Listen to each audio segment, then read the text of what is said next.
Number 1. I have a passion for making horror films, and I often find myself drawn to abandoned places for inspiration and shooting locations. Recently, my friends and I, there were 10 of us in total, decided to explore an old, abandoned hospital not far from our school. My friends had been there before and claimed it was the perfect spot for filming, so we chose that night to check it out.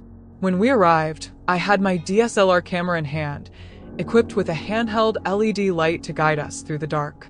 Though I usually don't start filming until we're inside these places, I kept the camera ready as we made our way down a narrow path that led to some walls we needed to climb to access the roof. From there, we could get inside one of the rooms in the building. As we walked, I began noticing some unsettling signs: clothes, random shoes, and cardboard boxes scattered around. I even spotted an empty sleeping bag. It became clear that we might not be alone, and a sense of unease started to build. One of my friends, who was trailing behind me, noticed a closed door to our right. Despite my hesitation, he reached for the handle and gave it a tug. The door barely cracked open, revealing that it was held shut by a shirt tied to the inside door handle, a makeshift lock. But my friend, undeterred, pulled harder, ripping the shirt away and swinging the door wide open. Inside, we found a group of people who looked as if they belonged in a nightmare. One person was sleeping on a table or couch, and the others were gathered around a dim light, all of them turning to stare at us as the door creaked open. The sight froze us in place for a moment before my friend broke the silence, shouting, "We need to get out of here." He slammed the door shut and bolted past me. Shaken, I hesitated for a split second, wanting to apologize, but knowing it was too late for that. We both sprinted back the way we came, joining our other friends who were already on the roof. They asked what was going on, but there was no time to explain as we made a run for it. As we reached a higher part of the area, away from any entrances to the hospital, we noticed a small gap we could jump across to get to the roof of another building. 4 of us made the jump, desperate to get out of there, while the others stayed behind, watching us with expressions of shock and fear. Then, the sound of metal dragging on concrete echoed through the night. I turned around to see a man in his mid-20s, with a crazed look in his eyes, dragging a baseball bat covered in nails along the ground. The sight of him, combined with his eerily calm demeanor, sent a wave of terror through me. He approached us, his bat scraping the ground, and said in a low voice, "You're going to want to keep that light off." We stood there, silent and trembling. He began circling us, his eyes never leaving us as he asked, "You're not planning on coming back here, are you?" I nervously assured him that we wouldn't. Then, his attention shifted to my friends who were still on the roof, staring down at the gap. He pointed at them and commanded, "Jump across right now." The drop from the gap was deadly, but he wasn't giving them a choice. One by one, my friends made the jump, barely making it to the other side. Once everyone was across, the man with the bat warned us again, "You're never coming back here, understand?" We mumbled our apologies and ran as fast as we could back to our cars. As I drove away, I glanced back and saw him still standing there, watching us, his bat resting on his shoulder. Even now, I can't shake the image of his cold, emotionless expression. It was clear that he had seen some things, perhaps even done some things, that made him dangerous. This experience has definitely taught me a lesson. No matter how perfect a location might seem for filming, some places are better left unexplored. Number 2. Back in November 2020, I had a rough stretch of time dealing with a medical issue, testicular torsion. Over the course of a few weeks, I found myself in and out of the hospital a total of 8 times. Each time, the doctors would offer a temporary fix, and I'd end up back there shortly after, wondering why they didn't just resolve it once and for all. On what would be my last visit to one of these hospitals, I called for a taxi to take me home. Since it was a Saturday night in the city, I was told it would take about 30 to 40 minutes for the taxi to arrive. Not exactly thrilled by the wait, but knowing I had no other option, I decided to sit down in a small garden area just outside the hospital. It was around 3 a.m., the temperature was hovering at a freezing 0 degrees Celsius, and I'd been awake for at least 36 hours at that point. I found a bench, sat down cross-legged, and put on my headphones, trying to drown out my exhaustion with some music. Nicotine was my only real companion, helping me stay alert as I waited for my ride. Everything was quiet and peaceful, at least for the first 10 minutes. That's when I noticed a man walking towards me. He was stumbling a bit, so I assumed he was drunk. I didn't think much of it until he got closer, and it became clear that he was heading straight for me. When he finally reached the bench, he stopped right in front of me and said something I couldn't hear over my music. I pulled off my headphones and asked, "What?" Only to hear him say, with dead seriousness, "I could beat you up right now." Out of all the things I expected him to say, that wasn't even on my radar. I was caught completely off guard. My mind raced, and I decided to try disarming him with a bit of humor. I shrugged and said, "I don't doubt it." Thankfully, that seemed to ease the tension a bit, but he continued, repeating things like, "I could beat you up, I want to deck you right here, right now, and I could take you in a fight." Each time he said something like that, I tried to keep the mood light, responding with similar comments, hoping to defuse the situation. After a few tense minutes, his anger seemed to subside, and he plopped down on the bench next to me, launching into a rambling monologue. He talked about his family, his friends, and then, in an awkward twist, started going on about how he was having an affair with his best friend's girlfriend.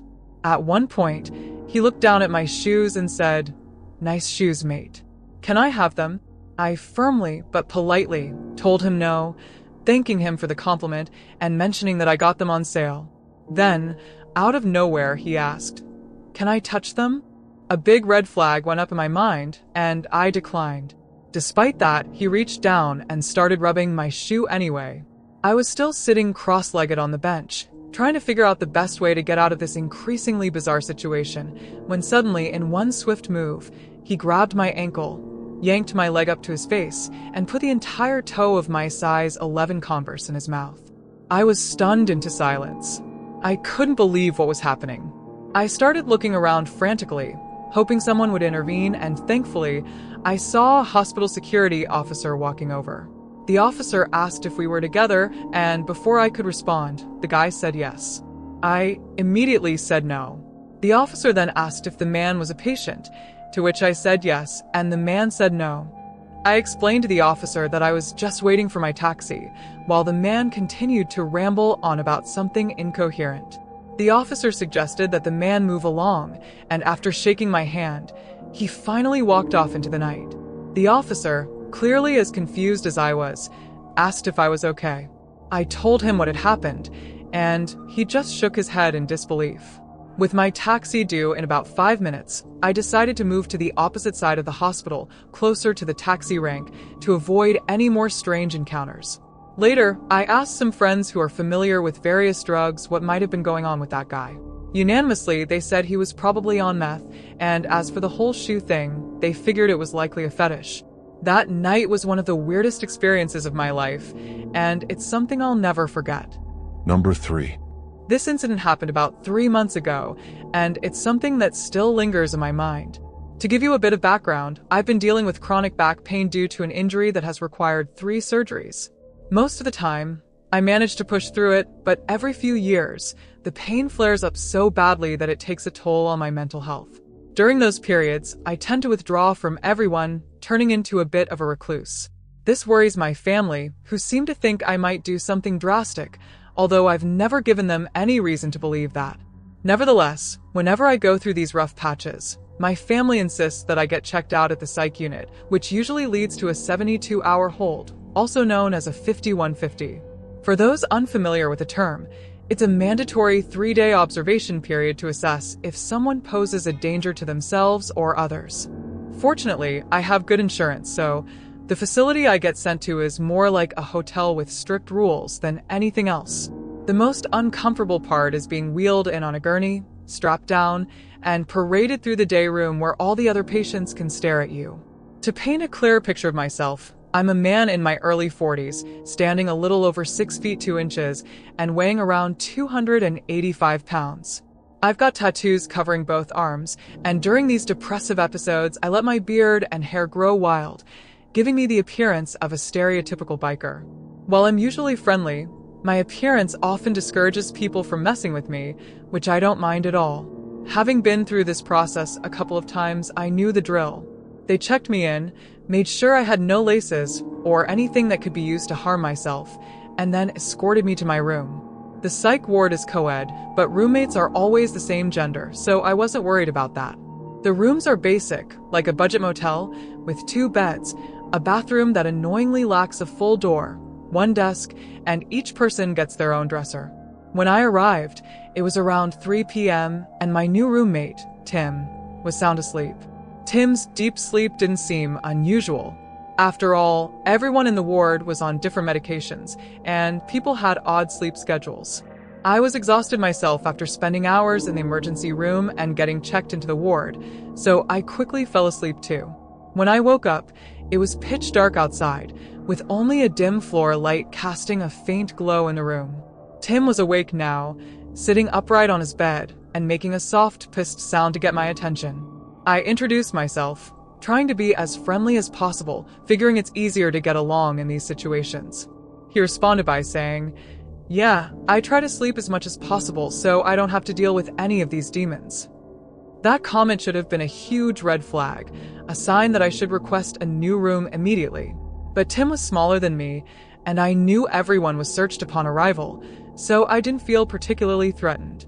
We talked for a bit, mostly about these demons, who, according to Tim, were the nurses and doctors. After some casual conversation, I told him I was tired and needed to get more sleep. He seemed okay with that and mentioned it was nice to have a fellow human as a roommate, which reassured me somewhat. The next morning, I woke up early and headed to breakfast, since I hadn't eaten in 24 hours. Tim joined me at the table, and despite his earlier talk about demons, he seemed relatively normal, chatting about everyday things. That was until he suddenly stopped talking and stared intensely at something behind me. He whispered, "You see her? That's Jessica. She's an angel." I turned around to see a young woman, probably in her early 20s, who waved and said hi to Tim. Jessica was one of those people who radiated positivity, going out of her way to be friendly to everyone. I quickly turned back to Tim, noticing that he was staring at her a little too intensely. I snapped my fingers in front of him, saying, "Hey man, don't freak her out." Tim looked at me like I had just said the most bizarre thing in the world, then went silent. I didn't think much of it at the time since I had my own struggles to deal with. The rest of the day was typical for the ward, group meetings, one-on-one sessions with the doctor, and a lot of time trying to stave off boredom. The TV had only 4 channels, and even though one of them was HBO, it was always hit or miss. So I spent most of my time reading in the day room. Later that day, Jessica came over and introduced herself. She was genuinely interested in my tattoos and the book I was reading, and we ended up talking for a couple of hours. During our conversation, Tim walked past us multiple times, but I didn't think much of it, assuming he was just pacing to kill time. It wasn't until later that I learned he had been staring at me the entire time, and not in a friendly way. After our conversation, I decided to take a shower before dinner. The bathrooms in the ward only had half doors, like something out of an old Western saloon, but solid. As I was getting dressed, I noticed Tim's legs just outside the door. I asked him if he needed to use the bathroom, but he didn't respond, just stood there, breathing heavily. I started to get a little freaked out and asked him to back up, but he remained silent. Then, out of nowhere, Tim started screaming, "You're Satan, you're Lucifer," over and over again. I was seriously worried at this point. If I opened the door and confronted him, there was a good chance things could get physical, and I knew that if I hit him, I'd be the one getting restrained and possibly sedated. Despite his yelling, no nurses came to check on us, likely because the doors in the ward were designed to muffle noise, to prevent patients from disturbing each other at night. What felt like 10 minutes passed, though it was probably closer to 1, before Tim suddenly stopped screaming and left the room. I quickly got dressed and found a nurse to report what had happened. They didn't tell me much about what they did with Tim, but they moved me to another room immediately. I didn't see Tim for the rest of the night, but I was too shaken to sleep. Later, I heard Tim in the day room, near the nurse's station, asking over and over, "Where is he? Why isn't he coming back to sleep?" The desperation in his voice was unsettling, and I could hear the nurse trying to calm him down, saying he'd see me in the morning. Eventually, security arrived, and there was a brief scuffle, but I stayed in my room, not wanting to witness whatever was happening. The next morning, my doctor was there unusually early. He called me in for a session and asked me to recount everything that had happened with Tim. After I told him, he reassured me that Tim had been transferred to another hospital, one with much stricter security. I knew the place. It was where they sent patients who needed to be closely monitored and kept in more isolated conditions. I felt a little guilty, knowing Tim likely believed I was trying to take Jessica from him, but I was also relieved that I didn't have to worry about him anymore. I finished my stay in the ward feeling much better, and when my grandmother came to pick me up, I thought I was ready to leave. But the doctor wanted to speak with us again before we left, which made me nervous. I thought they were going to extend my stay. Instead, they told me the full story of what had happened that night. Apparently, after Tim had been moved to the quiet room, the staff searched his belongings and found a 7-inch piece of metal he had broken off from a table in the TV room. There were cameras in that room, but there were also times when the nurses weren't at their station, and he must have worked on it during one of those moments. The doctor told me that asking to change rooms probably saved my life. If I hadn't, Tim might have tried to attack me in my sleep. Since Tim never actually attacked me, he wasn't charged with any crime, but they kept him at the other hospital for a while. I don't know how long, but I hope I never see him again. The whole experience left me deeply unsettled, but I'm grateful I got through it without anything worse happening. Number 5. Back in 2015, I was living in East Hollywood, juggling the demands of a high-pressure job and the responsibilities of being a new father. I worked as a project coordinator at a creative marketing agency, a role that involved long hours, frequent travel, and an immense amount of stress. The weight of providing for my 1-year-old son and his mother was beginning to take its toll on me, and it felt as though the city was slowly consuming me from the inside out. One afternoon, after a particularly grueling day at work, I started experiencing severe chest pain while standing in the bathroom of our apartment. The pain was so intense that my girlfriend, understandably concerned, called 911. An ambulance arrived quickly and rushed me to the hospital. I spent the rest of the evening in the emergency room, where the medical staff administered Ativan to help calm me down. The hours passed in a haze, and by 11:30 p.m., I was finally discharged. I called my girlfriend from the admissions desk to let her know that I was ready to come home. She had just managed to get our son back to sleep, a monumental task on most nights because he had been unusually colicky during his first year. I told her I'd take an Uber home, not realizing that I had left my phone and other personal belongings back at the apartment. Still groggy and disoriented from the medication, I made my way out of the hospital and onto Sunset Boulevard, deciding to walk the mile and a half back to our apartment.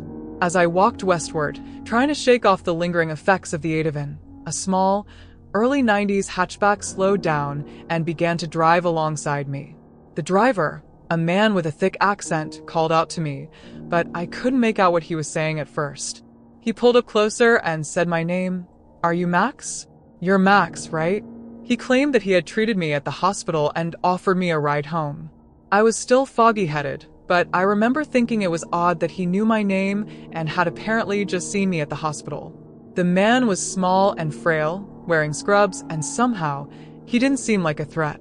Against my better judgment, I got into the passenger seat. Almost immediately, I regretted my decision. The car was a mess, far from what you'd expect a doctor to be driving. The floor was littered with empty prescription bottles, takeout containers, and the ashtray was overflowing with cigarette butts. The car's interior was unsettling, and I noticed that he was driving significantly slower than he should have been, at least 10 miles per hour under the speed limit. As reality began to set in, a wave of panic washed over me. Here I was, in the middle of the night, in a rundown car with a stranger, on an empty stretch of Sunset Boulevard. Alarm bells started ringing in my head. I tried to stay calm and asked him to pull over, telling him I lived right around the corner and needed some fresh air before heading home. But he didn't stop. Instead, he placed his hand on the inside of my thigh and smiled, saying, "It's okay. You're here now. No one can help you. You help yourself now. You help me." My heart raced as I tried to make sense of what he was saying. Was it a language barrier? Was he just trying to be comforting in his own strange way? I wasn't about to find out. The fear and adrenaline took over, overpowering the effects of the Ativan. I grabbed his wrist and shoved it back toward him, firmly telling him, "Pull the car over now." As the car slowed down, I considered jumping out, but when I tried to open the door, it wouldn't budge. Just as I was about to demand that he let me out, something strange happened. I felt like I was in a time loop, experiencing déjà vu suddenly. It was as if I was outside my body, looking down at myself from above the car. I could see everything clearly.